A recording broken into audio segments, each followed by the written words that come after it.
কোটা সংস্কার আন্দোলনের সময় সহিংসতায় নিহত ৪৪ পুলিশ কর্মকর্তার তালিকা প্রকাশ করেছে পুলিশ সদর দপ্তর।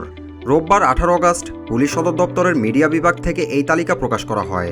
পুলিশ সদর দপ্তরের প্রকাশিত তালিকা অনুযায়ী নিহতদের মধ্যে কনস্টেবল রয়েছেন ২১ জন, নায়ক রয়েছেন ১ জন, এএসআই রয়েছেন ৭ জন, এটিএসআই রয়েছেন ১ জন, এসআই রয়েছেন ১১ জন এবং পরিদর্শক রয়েছেন ৩ জন।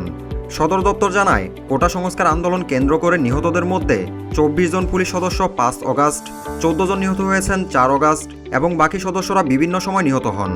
নিহত পুলিশ সদস্যদের মধ্যে ডিএমপির ১৪ জন, এনায়েতপুর থানার ১৫ জন, সোনাইমুড়ি থানার ২ জন, তিতাস থানার ২ জন, কচুয়া থানার ১ জন, বানিয়াংচং থানার ১ জন, ঢাকা এসবির ১ জন, নারায়ণগঞ্জ পিবিআইয়ের ১ জন, ট্যুরিস্ট পুলিশ সদর দপ্তরের ১ জন, কুমিল্লা হাইওয়ে পুলিশের ১ জন, কসবা থানার ১ জন, খুলনা মহানগর পুলিশের ১ জন, গাজীপুর মহানগর পুলিশের ১ জন এবং ঢাকা জেলার ২ জন পুলিশ সদস্য।